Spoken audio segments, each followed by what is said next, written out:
Hello and welcome to the Regional Roundup at ACEEE's Energy Efficiency as a Resource Conference. Thanks for joining us today for our session where we get to hear from regional leaders from each region of the US and learn about what the latest and greatest is for energy efficiency in their regions, as well as some of the challenges they're facing in advancing energy efficiency as a resource.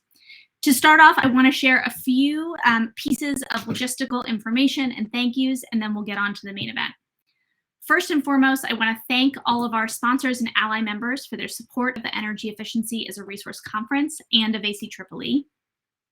During this plenary, we won't be able to take questions from the audience due to time constraints. If you have questions at the end of the session, I'll be sharing everyone's email address for you to contact the presenters directly. Attendees can reach out to one another through the attendee link on the left-hand side column of the platform. All registrants are listed alphabetically. I hope you're able to connect with each other. Also on the left-hand side, you can find a resources section, which contains a copy of the program in a PDF format, an attendee list for download, Zoom links for all of the chats and discussions, and an evaluation form that we ask everyone to complete after they view their last session. Anyone who completes the evaluation and includes their name in a testimonial will receive a $25 discount to attend the 2023 National Conference on Energy Efficiency as a Resource in my hometown, Philadelphia. All presentations will be available for on-demand viewing within a few days through this platform. Presenters' PowerPoints can be found on their page in the Program Participants section. Now on to the main event. I'm pleased to introduce our panelists today, representing each of the regions across the US. So I'm going to share a slide, hopefully you can see that, which has each of the regions around the country, and I'll go around and share who's joining us. We'll start from west to east. We'll be hearing from Susan Stratton, who's the Executive Director of NEA in the Northwest. Next slide, please. We'll be hearing from Serge Berelson, the Director of Policy and Strategy in California at CEDMEC, the Energy Efficiency and Demand Management Council.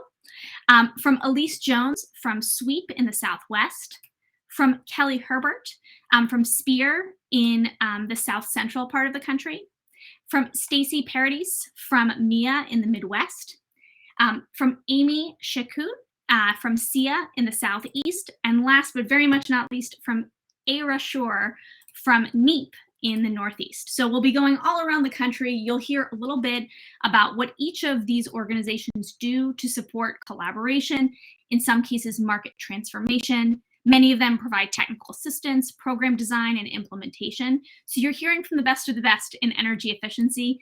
I always find this to be a great opportunity to get a quick picture of what's happening around the country. So we'll start by hearing briefly from each speaker about a couple of the recent wins in their state, as well as some of the challenges that they're facing in advancing energy efficiency. We'll follow that up with a brief panel where we'll explore some of the common themes that are affecting a number of regions. We'll talk about things like grid reliability, equity, workforce, how states are thinking about and preparing for the potential for federal funding. Unfortunately, as I mentioned, we won't be able to address audience questions today, but please do reach out to our speakers to follow up and engage throughout the conference. So I do, before we start, want to particularly welcome the new folks who are a part of these conversations. So as you may know, a number of the regional energy efficiency organizations recently welcomed new leadership. And so I particularly want to welcome Ara, Amy, Kelly, Elise, and Serge, all of whom have joined into their new roles since the last time we did this at EER in Minneapolis. Welcome. We're happy to have you as a part of the Regional Roundup. Before I start, I will note that because we want to keep things fun and engaging, we're having everyone share a little bit of something personal for their region, be it a hat or an image or something that's personal to them. I'll start by sharing that I'm based here in Washington, D.C., what's sometimes called the 51st state. And in addition, I wanted to share that I've got a boxing glove from Puerto Rico. Puerto Rico has recently had some really exciting advances in moving energy efficiency forward at their Public Utilities Commission at PREB. And we're excited to see see that progress in Puerto Rico in addition to what we're going to hear about in the States. I will note that in addition to the brief slides we're about to hear from, some of the folks who are speaking today shared longer, larger presentations from their region with additional detail. And I highly recommend you take the time to check those out. Those are going to be shared with attendees on the Socio platform after this panel. And with that, I'm excited to kick off the panel with the Northwest, starting with Susan Stratton from NEA. Susan. Hey, good morning. I am happy to say hello from the Northwest, and I can't see, there we go. Behind me, I have what looks like a sunflower, but it's really an umbrella. So I am here in the rainy Northwest, and actually in the Northwest, we say it's rainy so more people don't move out here. It's really pretty nice. And we have this really good wine. So for that, I'm grateful for being in the Northwest.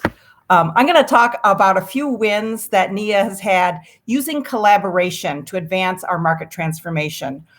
So a couple national collaborations and a couple things we're doing right here in our region.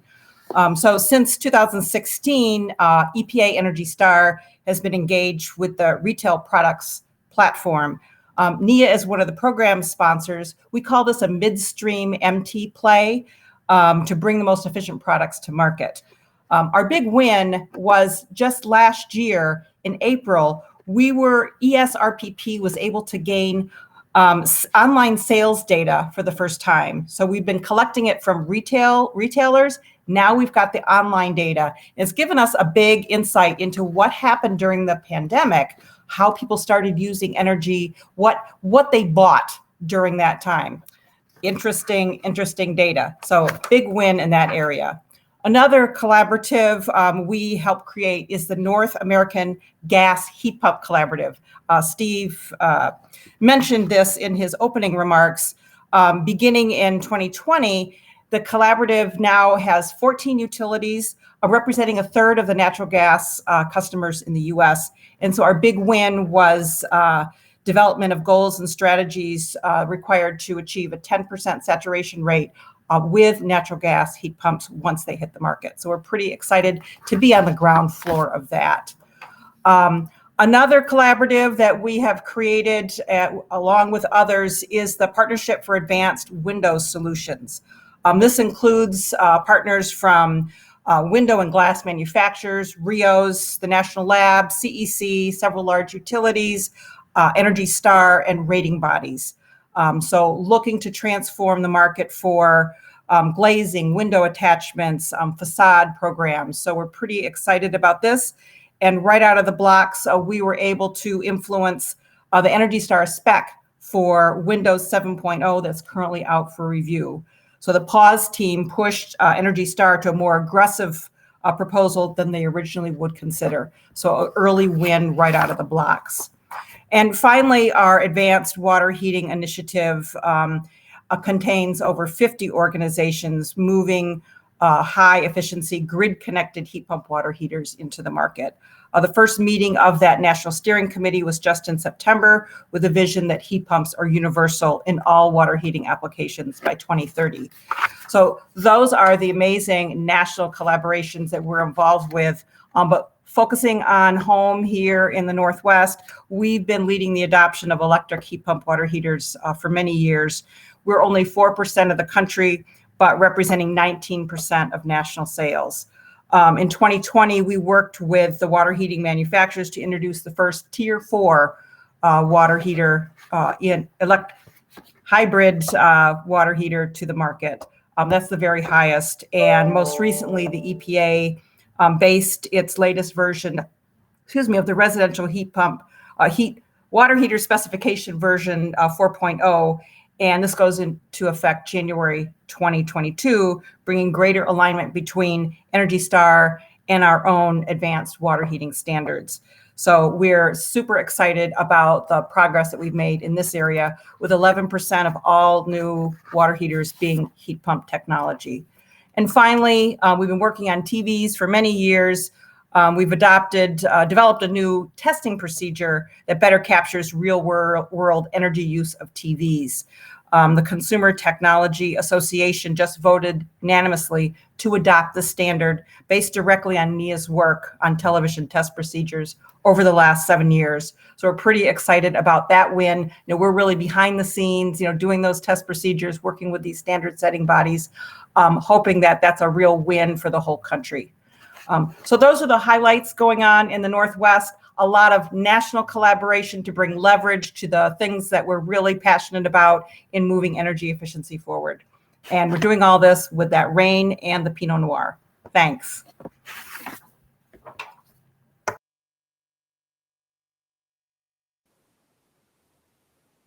All right. Well, thanks to AZEEE for allowing me to speak on behalf of the California Efficiency and Demand Management Council, and to Susan for being such a hard act to follow. My regional item is that beautiful map of Northern California behind me. And I also had an avocado, but unfortunately I ate it. In talking about some of the developments in California in the last year or so, wanted to start off with some of our misses, and these really focus on cost effectiveness and performance incentives.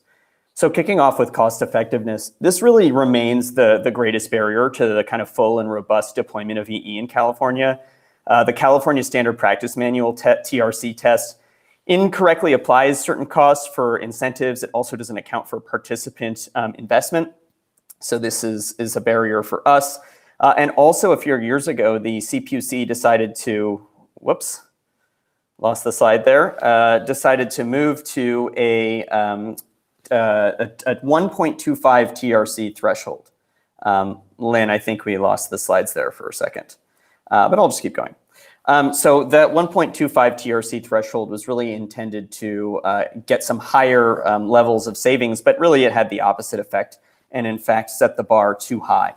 And one of the results of that was significant levels of unspent EE funds. You can see on average in each of the last 4 or so years, almost 20% of the IOU's EE budgets were not spent, which is very significant, $155 million in 2019 alone.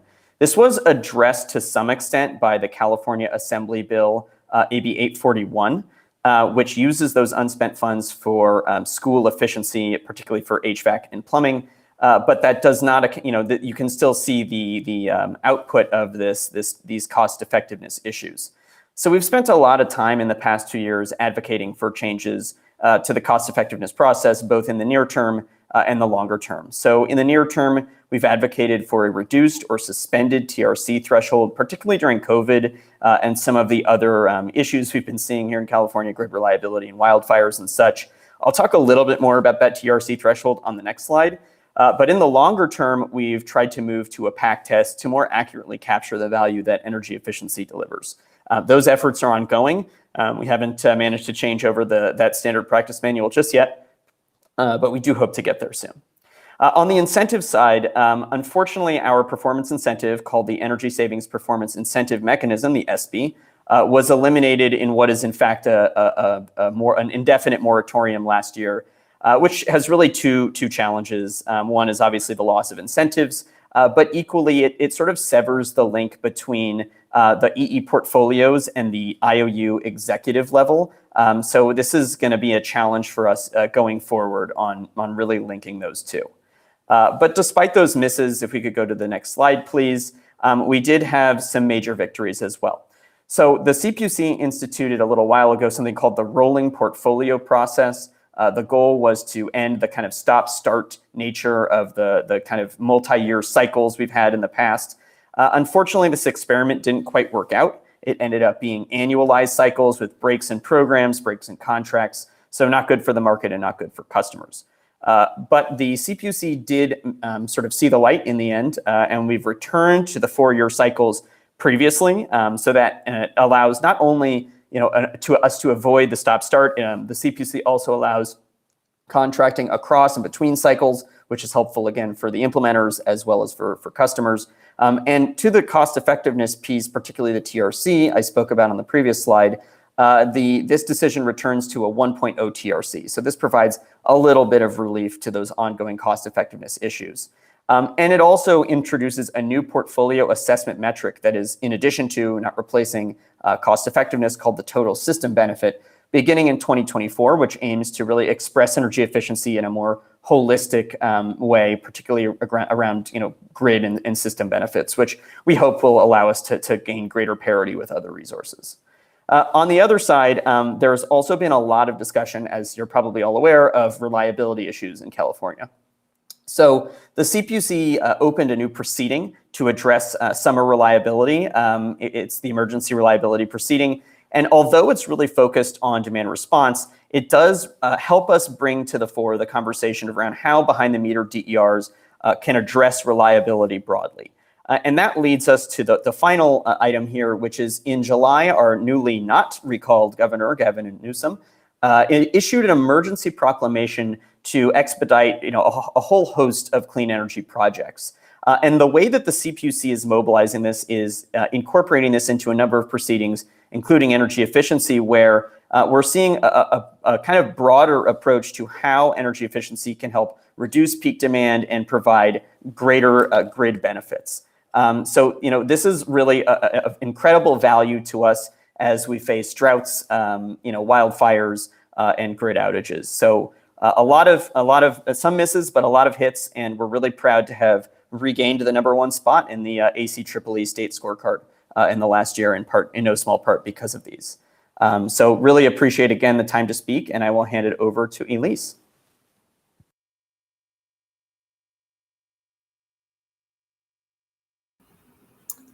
All right. Well, hello, and thank you, Serge, so much. My name's Elise, and I've only been in the saddle with SWEEP since January. So this is my first regional roundup, and I'm very excited to be here and to wear some regionally appropriate headgear, being from the Southwest. And with that, I'm going to get off and talk to you about some of the highlights from the Southwest. I wanted to talk about 2 wins from either end of the political spectrum, starting with the blue state of Colorado. Colorado has its climate targets in statute. Its governor, Jared Polis, has drafted a climate roadmap for how he wants to achieve them. And of course, our state legislature has its own ideas, and this year passed over 30 climate and clean energy bills, including a groundbreaking 4-bill clean buildings package that really provides a model for cutting carbon emissions from the building sector while producing good jobs and improving indoor air quality at the same time. And it starts with an innovative and overarching sort of clean heat bill, which sets the climate pollution reduction targets for regulated gas utilities, and then directs them to craft plans to meet these through efficiency, electrification, pipeline leak repair, and to a limited extent, methane recovery projects as well. And then the Public Utilities Commission sets future greenhouse gas targets for 2031 through 2050. And these clean heat standards are really the first explicit GHG reduction requirements for gas utilities in the nation. And then the other 3 measures, which were conceived by SWEEP, like some of the other RIOs, we do advocacy. And these bills are designed to help achieve the clean heat goals. So one's the beneficial electrification measure, under which investor-owned electric utilities have to develop strategies to help customers swap out their gas-powered furnaces, water heaters, stoves for electric ones, and while providing extra help for low-income households. And the bill requires the social cost of carbon and methane emissions to be included in cost-effectiveness analyses, and it tasks the PUC with setting longer-term electrification targets. And then House Bill 1286 directs the owners of large commercial buildings to measure and report their building's energy performance using the Energy Star portfolio manager tool, and then set standards that will result in at least a 20% reduction in GHG emissions by 2030. And this benchmarking data will be made public to help foster the market for more efficient buildings. And then last, House Bill 1238 improves gas utility efficiency programs, and it requires all cost-effective efficiency measures to be undertaken and targets at least 25% of spending on poor households. It also includes the social cost of carbon and methane and sets the discount rate at the long-term rate of inflation. And a feature of this whole buildings package was the inclusion of labor standards in the various bills, which helped inspire support from organized labor. It's my understanding it's the only buildings decarbonization legislation in the country to do so. So it's our hope that these bills can provide a model for other states. Next slide, please. And then the second win I wanted to talk about was from the red state of Arizona, their proposed clean energy rules. And they were tentatively adopted last November in a bipartisan vote. They included a carbon-free electricity standard of 100% by 2070. Originally, that was 2050. And if adopted, this would be the first Republican state to adopt a carbon-free electricity standard. It also included an enhanced energy efficiency standard, the nation's first distributed solar and storage standard, complete rewrite of the IRP rules to support greater transparency, and a preference for citing clean energy projects in tribal and other communities that are impacted by coal plant closures. And we did a report that showed that it garner more than $2 billion in savings. However, I'm highlighting this as a challenge as well, because it's very difficult in getting strong climate policy across the finish line in a red state. The Utilities Commission in Arizona is an elected body. Its makeup changed in the 2020 elections. And so in early May, the new commission voted to turn these proposed requirements into non-binding goals. And so the rules were effectively killed. Fortunately, all was not lost. The death of the rules fostered a big backlash, including from the business community, causing them to reconsider. And so 2 weeks later, the rules were revived, but with an extended carbon-free deadline 2070. So a final vote is expected later this year, fingers crossed. But this saga really just illustrates the difficulty with the ongoing politicization of climate policy and how we have to really reframe the debate in terms of air quality, job creation, utility savings, and to build diverse coalitions. So that's the news from the Southwest. And with that, I am going to turn it over to Kelly Herbert from SPEAR. Good afternoon from Texas and Oklahoma. With everyone else, I'll be sharing salsa, because I mean, good salsa in Texas, not even just that, it's got a great name, Herbert Salsa. So good afternoon, all. I'm Kelly Herbert, Acting Executive Director for SPEAR in the South Central region of the U.S. And I'd like to start by saying thank you all for attending. As you can see on the screen, despite the pandemic, SPEAR staff have actually been incredibly busy. In every program area, we've actually increased our reach, increasing our participation and attendance in the face of significant changes to a virtual environment due to COVID. Our City Efficiency Leadership Council has continued to host regional roundtable discussions on energy efficiency, utilities policy, among many other conversations, including Bitcoin recently. With over 100 personnel from cities, schools, counties, state and federal agencies, and over 200 webinar attendees, which is actually pretty incredible for our City Efficiency Leadership Council. Our building technology and optimization programs have trained over 4,000 attendees virtually and 200 in person over the last year, with over 20,000 people trained on numerous topics since this program began, which is a huge milestone for that program.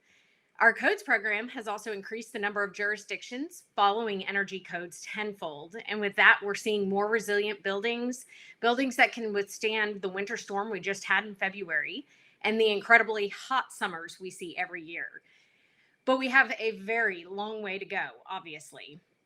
We continue to train building operators as well as technicians in a multitude of areas, now virtually through our BOC program. Oklahoma has consistently trained the most building operators and facility managers in our region. Great job, Oklahoma, through our building operator certification program. Texas has huge potential for energy efficiency, and SPEAR is beginning work with members, stakeholders, and utilities to determine the amount of potential and need for additional programs for demand flexibility to ensure a reliable and resilient grid this come winter. Unfortunately, due to the pandemic, SPEAR has not hosted any in-person larger events yet, but we are looking forward to doing that in the coming year. Next slide, please.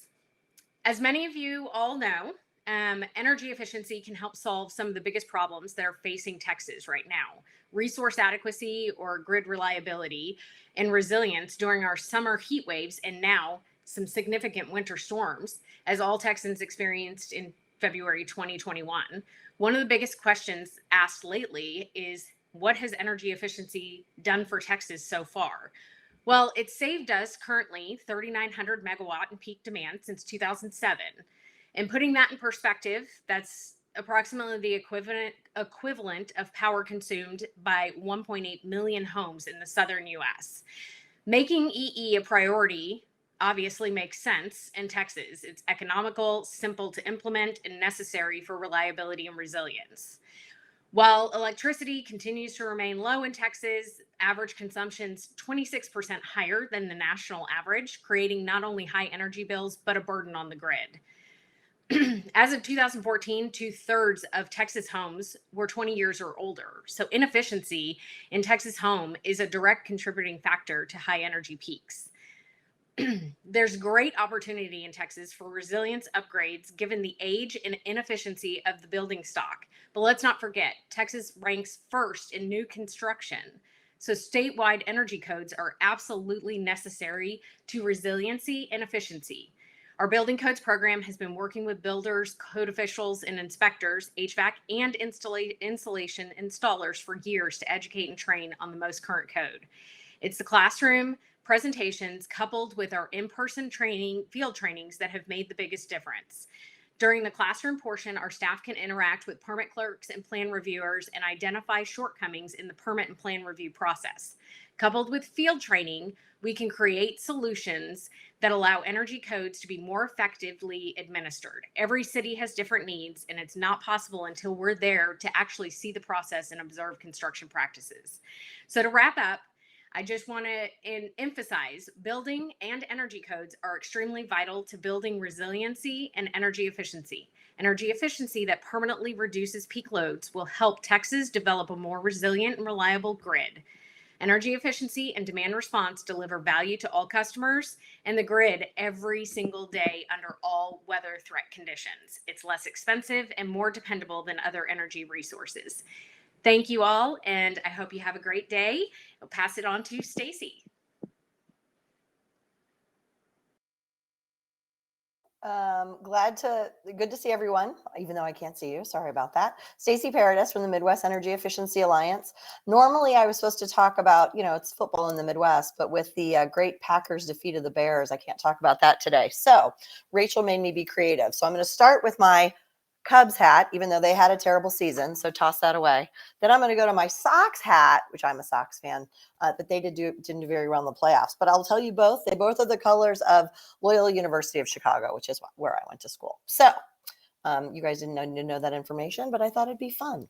So let's talk about some of the Midwest accomplishments. Obviously, a lot's happened in the Midwest. You heard Senator Smith talk about the eco bill earlier today in her opening remarks. But we've had two huge pieces of energy legislation that were negotiated over multiple years. The first being CEJA in Illinois. Details are on there, but you can see energy efficiency has now become a key component of their decarbonization goals that they've laid out. Some of the biggest parts related to CEJA are an extended amount of savings on the electric efficiency side. CPAS stands for Cumulative Persistent Annual Savings. We can talk about that later. That's very detailed. We also got rid of the large customer exemption, which was one big impediment to the previous legislation, FEJA, that passed in 2016. Some of the other really important things of CEJA, though, it includes stretch codes, and Kelly really articulated why codes are so important to energy efficiency.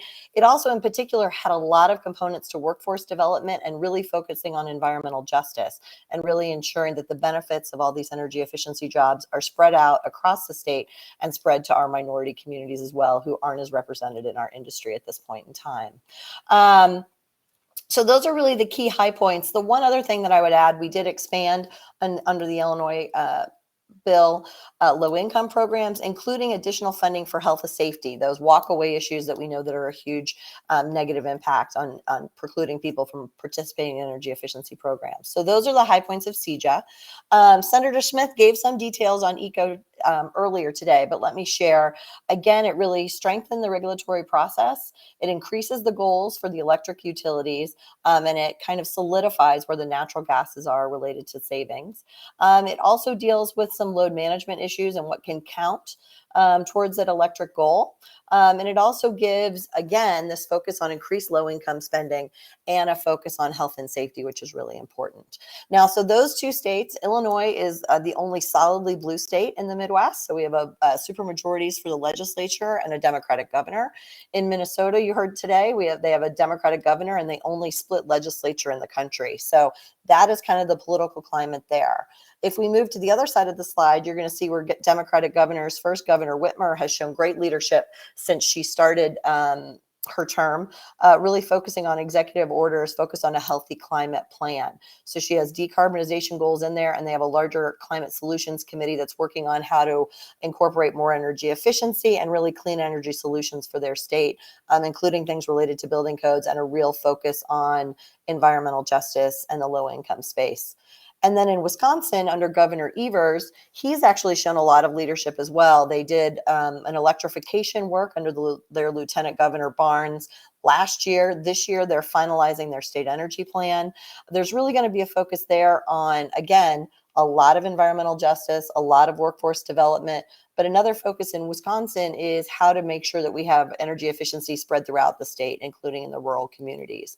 So there's real opportunities in growing to their next 4-year planning cycle for focus on energy. So those are where our accomplishments are in the Midwest. And again, our total energy efficiency budgets annually across the 13 states are about $1.8 billion. If we can go to the next slide. So unfortunately, the Midwest, I feel like every time I come to EE as a resource, I have some sad thing to talk about. And I apologize that I do again today. We've had rollbacks that have happened. We were able to talk a little bit about Iowa the last time we were all together in Minnesota. But unfortunately, House Bill 6 passing in Ohio has ended all efficiency programs. So energy efficiency investments right now have ceased.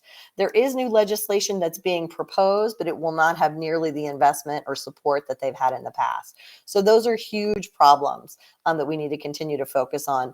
The other trend that continues to be problematic is opt-outs. Again, these tend to be for large commercial users, and a majority of the 40% of the manufacturing in the United States comes out of the Midwest, huge energy consumers. So not to have these companies involved is very problematic. And you can see here that we list out the differences of what we're talking about on the industrial side, but let's also talk about some of the other issues. This new bill that I mentioned in Ohio, they want to do an opt-out for residential customers. We haven't quite figured out exactly what that would mean or how that would work, but we know it would be incredibly difficult to try to actually run efficiency programs. The second piece that's problematic for us is in Iowa. When their rollback legislation passed a few years ago, also included there, they use the RIM test. If anything exceeds that, then that also allows people to opt out, residential consumers. Again, not a way to run a balanced program and making sure that all members, residential, C&I, are all involved with energy efficiency program. And lastly, we still have opt-outs in place in Illinois. The exemption is gone, but it's very easy for our large consumers to opt out. So again, it's very important to really make sure that we have every single group of ratepayers participating in the program. That's really how we move things forward. I did want to share one other thing. MIA is one of those organizations that put together a larger reference deck for the Midwest. I would really encourage folks to go there. In particular, it really goes through a lot of our building code successes that we've had. And with that, I will turn it over to Amy Shaikut from SIA.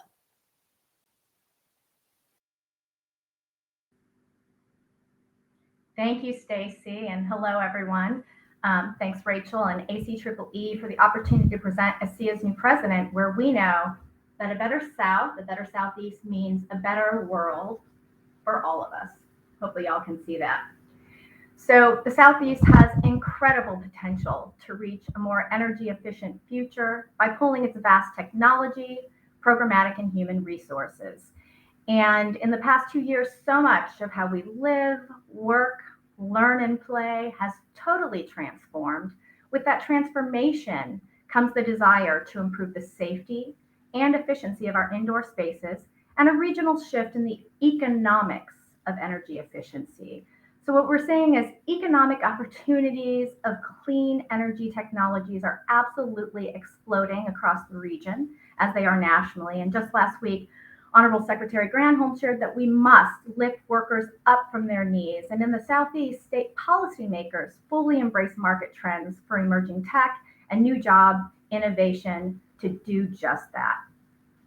This approach is clearest in the Ford and SK Innovation partnerships, resulting in 6 electric vehicle parts and assembly factories being located in Georgia, Tennessee, and Kentucky, employing 12,000 workers immediately and thousands more over the next few years.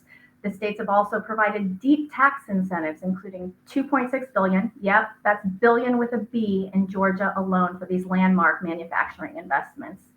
Utilities also continue to seek out innovative solutions to improve energy efficiency for customers and members, understanding that partnership is key to our success.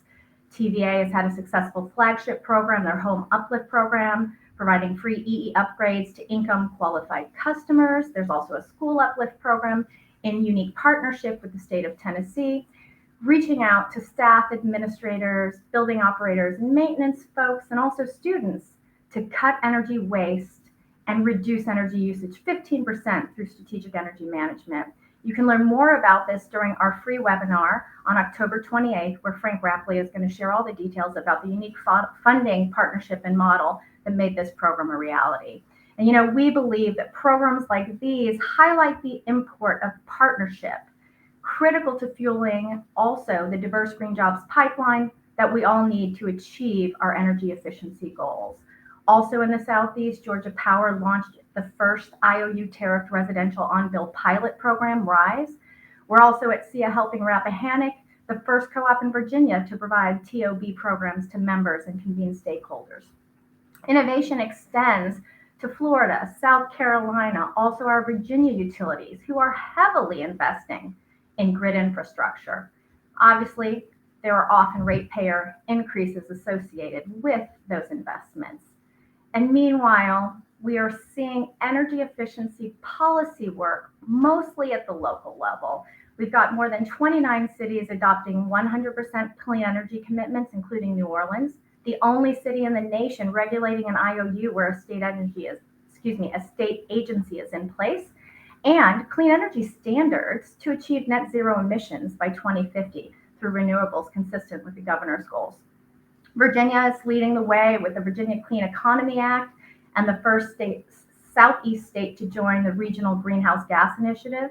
We're also seeing legislation for new tailpipe emissions regulations in Virginia, low to zero emission vehicle programs, and zero emission vehicle plan by North Carolina in 2019, who is also starting the process to join our GGI.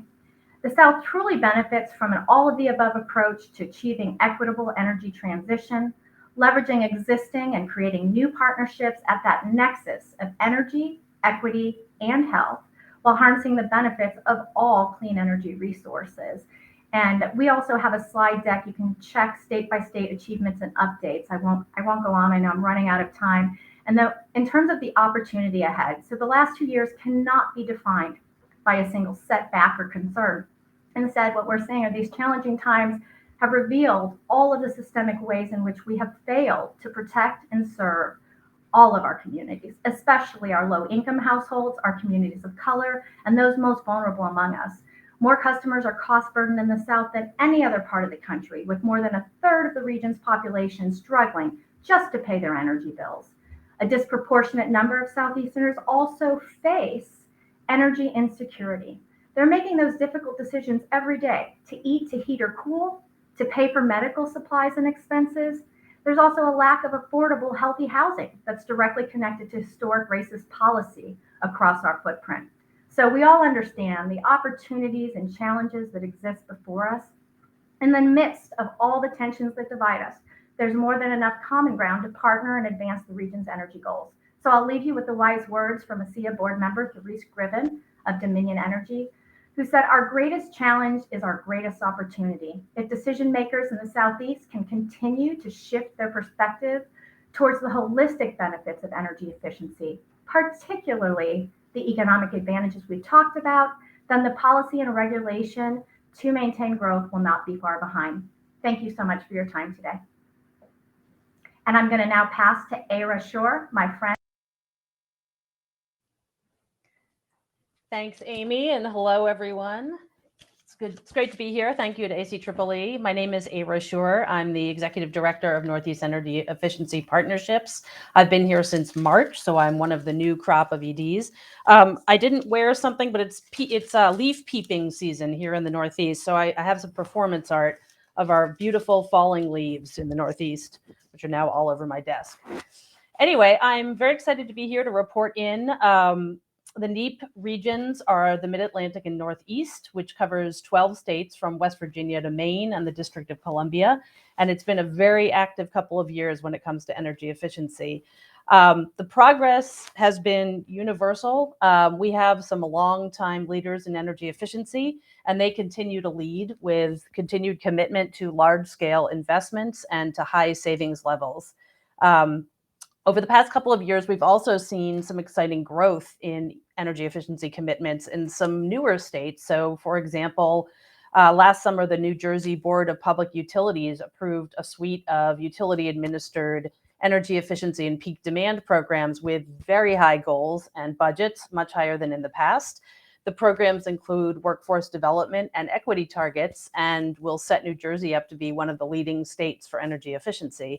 And West Virginia this year passed its first ever energy efficiency reduction bill, which requires a 25% reduction in all state buildings by 2030. So across the region, leaders are still leading, others are coming up. It's been very successful. It hasn't all been smooth sailing. The New Hampshire PUC, the program is currently in limbo as the PUC considers a C&I opt-out provision, and the New Hampshire legislature is considering a bill to cut energy efficiency funding. This uncertainty, so there is no energy efficiency budget approved right now in New Hampshire, and this uncertainty is having predictable effects on the energy efficiency industry. I wanted to talk a little bit about some trends across the Northeast and Mid-Atlantic. The first is that state policy is really driving energy efficiency programs. Across the regions, states and jurisdictions have very significant climate goals, 2030 and 2050 carbon reduction goals. They range from 30% to net zero. And policymakers are really looking to the energy efficiency program framework to deliver goals beyond traditional savings, climate stabilization goals, equity goals, public health goals. So energy efficiency is being looked at increasingly as a resource, not just for the energy system, but also for all of these policy goals.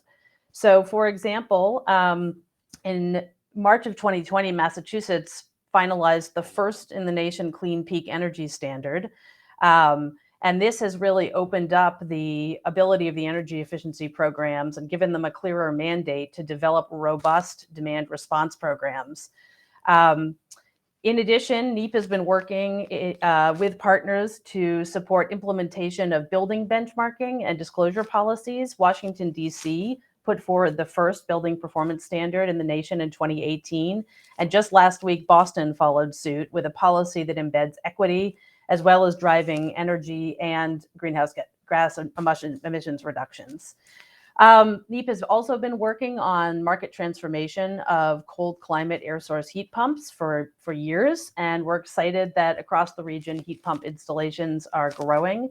This is led by Maine, which had a 2019 goal of 100,000 heat pumps, and New York and Massachusetts have followed suit.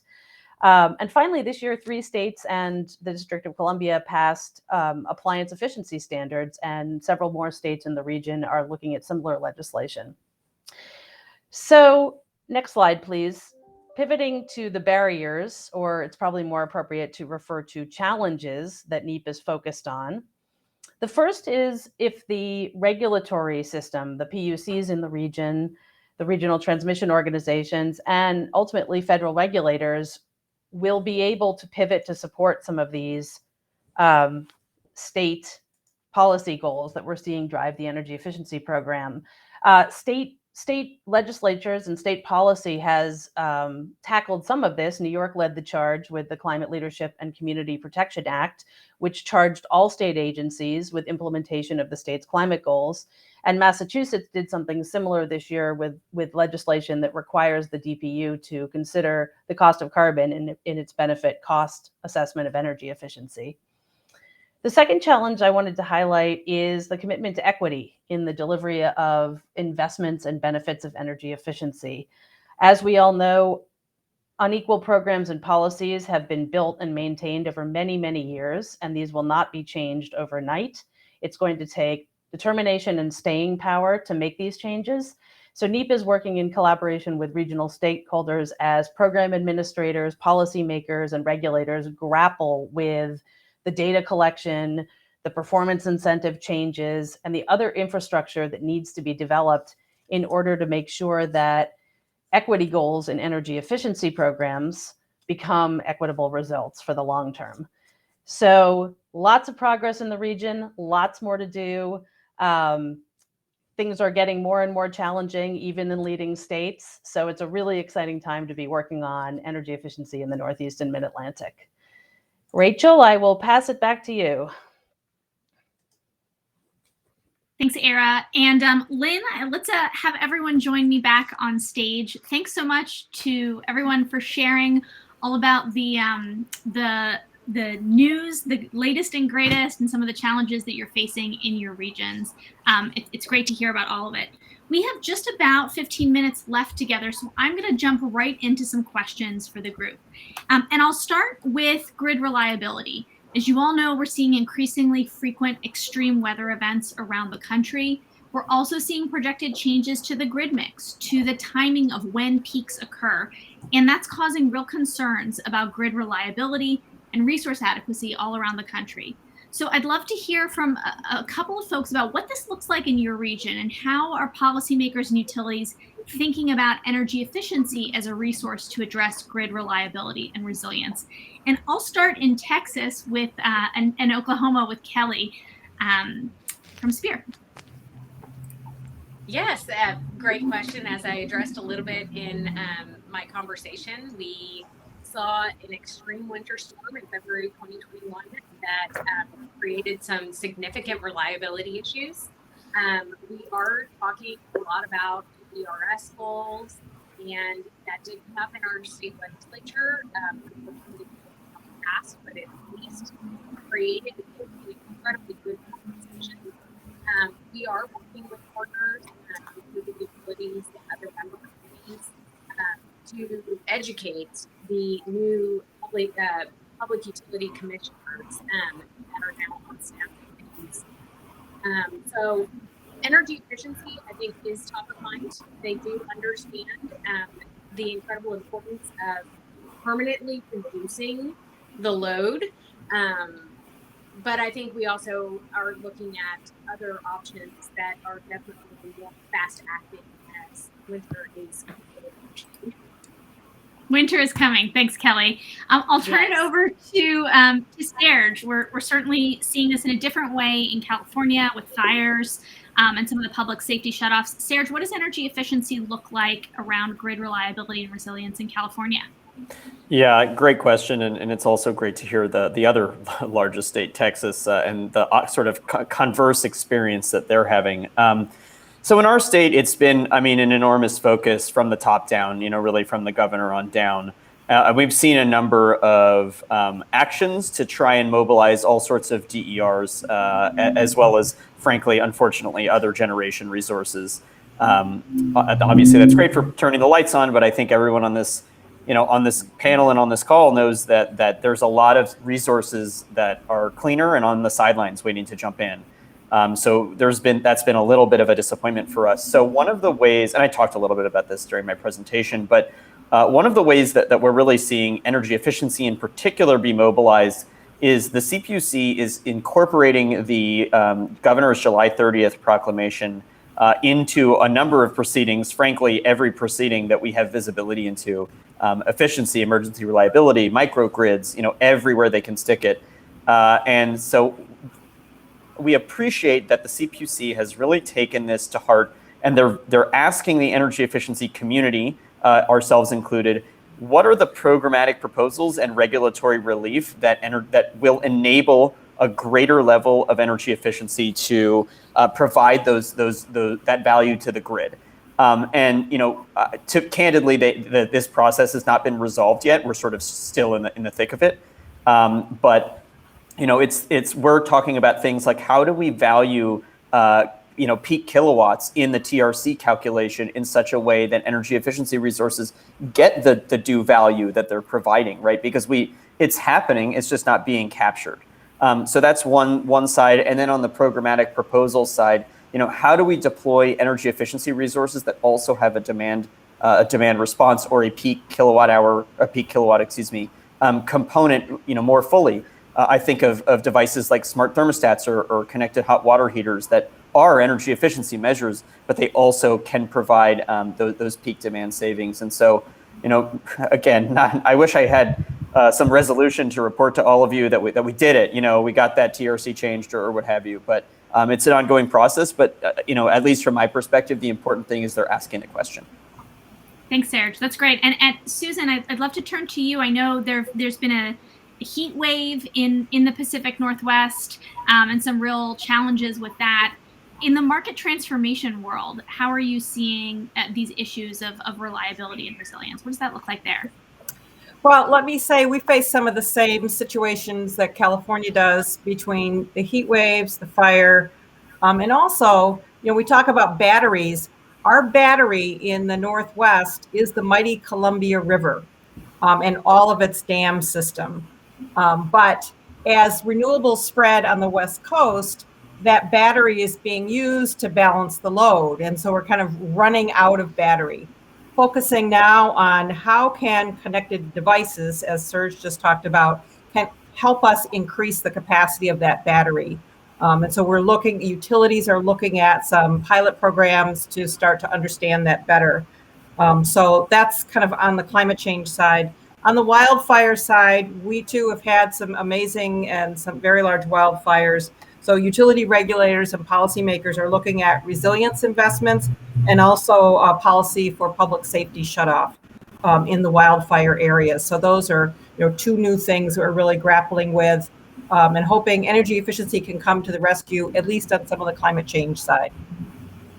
Thanks, Susan. Yeah, the climate change is now, as the senator said earlier today, and energy efficiency is in the mix in these conversations. So thank you. I'm going to turn to another issue that some of you mentioned in our conversation, which is really around affordability and equity. We know that too many Americans struggle now to pay energy bills. They live in inefficient buildings. They face rising transportation costs, inadequate transit options. And we know that we haven't done as good a job as we can, that many low-income communities and communities of color lack easy access to really comprehensive efficiency programs and services, or influence in decision-making about those options. So I'd love to hear some examples of how we're seeing those challenges tackled in our regions. And I'll start with Elise to hear a little bit about what this issue looks like in the Southwest. Thanks so much. It's a really appropriate question. I'm glad you're asking it. And it's a huge problem, and it's been further exacerbated by the COVID pandemic. But it is exciting that the issue of equity really seems to be gaining traction. And there's a number of examples of how we're tackling that issue here in the Southwest. In the last year or so, we've been able to achieve carve-out percentages for low-income building efficiency programs included in omnibus energy legislation passed in Nevada. A pilot program for low-income electric vehicle access included in Excel's Transportation Electrification Utility Program in Colorado, and $140 million just and equitable transition package that's being considered in Arizona. I think it's the largest in the country to help coal-impacted rural and tribal communities that are really impacted. And we also have some really successful nonprofit programs. One I'll highlight is Energy Outreach Colorado's Affordable Residential Energy or CARE program, which was specifically created to address the growing need for home weatherization and energy upgrade services for low-income households in rural communities, which weren't being well served by federal weatherization programs. And it funds the entire installation cost of efficiency measures by leveraging resources from utilities, rural electric co-ops, and private donors, and recently celebrated the threshold of 1,000 retrofitted homes. So there's a whole lot more to be done, but this represents some of the promising progress that we're making in the Southwest on this. Thanks, Elise. And Amy, what's this looking like in the Southeast? Sure, thank you. So as I mentioned earlier, there are pervasive and systemic challenges. And at SEIA, we've been working to identify how energy insecurity and disproportionate energy burden affect the region, providing critical information so that we can work to determine where energy efficiency investments can be most impactful. We're finding a lot of our partners need the data as we think about Justice 40 goals in terms of investment. How will we figure out where those investments should take place? So we do have story mapping on our website. It's probably also linked in my other resources. And in the Southeast, while implementation is in the early stages, we've seen tariff on-bill programs that have had the most success in reaching more low-income residents. As I mentioned earlier, TDA's Home Uplift program has been extremely effective in reducing energy bills and is widely adopted and has been expanded. And, we really think there are a number of LMI programs working in concert and collaboration with our utility partners, thinking more expansively about partnership, bringing other folks to the table, other community groups and other partner organizations that typically we wouldn't think about engaging in the conversation, though we should, and really approaching LMI programming through the lens that a rising tide lifts all boats, right? Meaning that investing in equitable access to energy not only improves utility bottom lines, it improves system reliability, and while having economic health and safety impacts to improve lives for everyone throughout the Southeast and also for all of us. Thanks, Amy. And Ara, I know this is a hot topic in the Northeast and Mid-Atlantic as well. Can you share a little bit about what that looks like there? Yeah, absolutely. Thanks. It's definitely something where the intention has been set, and now states are digging into how do you actually get it done. NEEP's been working on sharing best practice program design and thinking about measurement and verification, not just about energy goals, but other types of goals like equity. Sometimes the data isn't even available to be able to measure, your baseline, forget about your progress. So Massachusetts has done a lot of work with an equity working group in their Energy Efficiency Advisory Council. And they also passed legislation earlier this year that defines environmental justice communities legislatively. So it's very clear what communities the states considers impacted by environmental justice issues.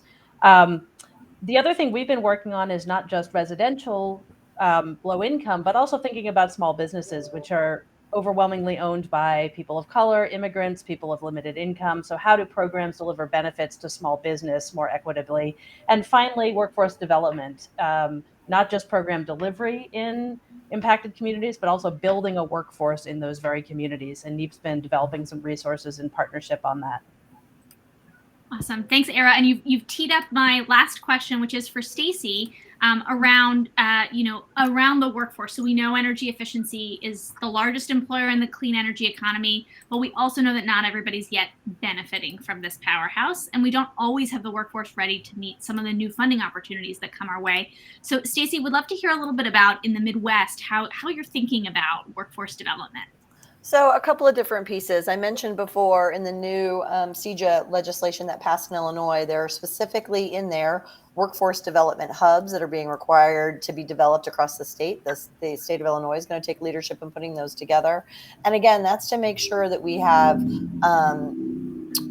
environmental justice communities involved, but rural communities as well, which is going to be really important. I will say from MIA's perspective, we've also been working on some of our internal trainings that we do. We're focused on, for building operator certification in Iowa, we're doing a pilot program working with high school students and getting them into the industry from the beginning. And in Ohio, we're actually doing the same BOC training for returning citizens. So for those that are getting out of prisons and putting them on a pipeline for a career path that we're really excited about. But overall, the focus is, what we find over and over, and I think all of us know this in the room, energy efficiency is the quiet workhorse that none of us talk about. So we have to get out there and continue to talk over and over, not just creating a job for someone, but creating a career for someone. And I think that's really important and something important to stress. The other thing that MIA would like to look into, in particular, I would like to look into in the future, is figuring out a way to incubate smaller businesses in those underserved communities. So really they can build within to serve their community and create those career pipelines. Thanks, Stacy. And thanks, everyone, for this rapid and fun hour together. I appreciate it. And really hope that everyone takes the time to take a look at the deeper slides from these folks and to spend the next 2 years engaging deeply with these regional organizations who do such fantastic work. Thank you so much. Thanks, Rachel. Thanks, Rachel and ACEEE. Thanks. Thanks, everyone. And Lynn.